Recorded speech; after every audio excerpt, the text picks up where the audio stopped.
welcome. Team Juggling Hats would like to take you on a brief tour of one of the most interesting locations in Second Life, the Tech Virtual, an island where users are able to create conceptual models of interactive museum exhibits.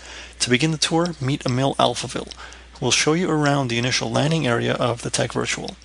In their own words, the designers of the Tech Virtual describe the location as an open-source resource and collaborative design platform to enable creative people to design new museum exhibits and content using the most advanced collaborative methods available. The Tech Virtual is a vital source of development tools and talent for developing exhibitions in a cost-effective way while obtaining priceless feedback during the design process. Not only do users create content here, but real museums and organizations do so as well.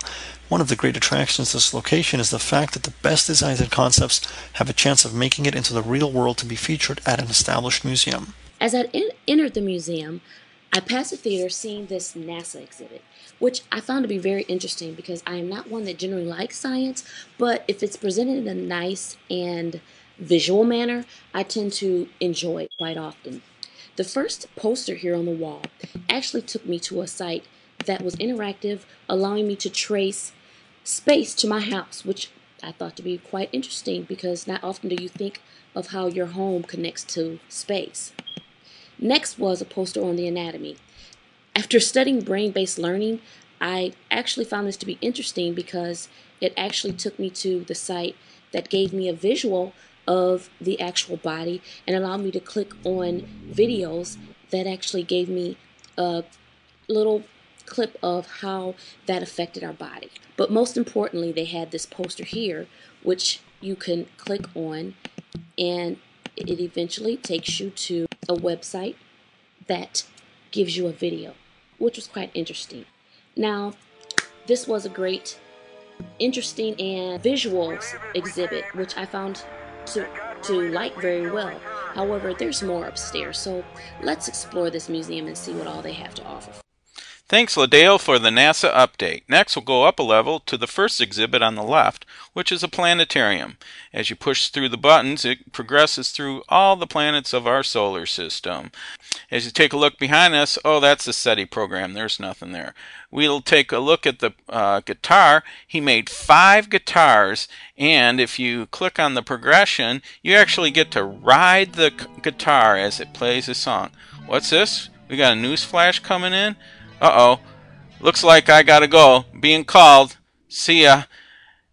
Oh, here it is. Here's the weather station that we found out about. Misty clouds. And, oh man, what are they creating here? A windstorm. Wind in Second Life. Oh, it's got a hold of me. This pillow cloud is... I don't know what to do. I'm stuck. Take it, Nicole. I'm dancing up a storm here. Thanks, Bruce. This is Nicole Calafrancesco coming to you from Second Life. I'm an art teacher, so I was looking for different art forms in the Smithsonian Museum. Well, I found this cool exhibit that had these sculptures that actually interacted with your avatar. Your avatar would mimic the sculptures. This could be a good idea to use in a classroom setting. Your students would be very interested in how the different avatars move and how the sculptures move with the avatar to kind of mimic it, or even the avatars mimicking the sculpture. Well, they also had a room that would teach perspective. I know a lot of teachers have problems trying to teach perspective, so I think this would be a good idea to use. They even had an interactive game to teach perspective to students or to yourself. They also had different pictures on the wall that you could press, and they give you information about the artist in perspective. Well, thank you very much. This has been Nicole Calafrancesco. On to you, Scott. Thanks, Nicole. Scott Preby, alias Scooter Aura here. The final couple of places I'd like to take you to are related to the collaborative efforts and experimental aspects of the Tech Virtual Museum. The Lemelson Center for Study of Invention and Innovation is designed to explore several questions about creative communities, including what social, psychological, and spatial elements spark creativity, how do these elements give rise to places where invention thrives, and how does collaboration affect innovation. The second area of this museum is dedicated to experiments related to water and in cooperation with the Science Center in Singapore.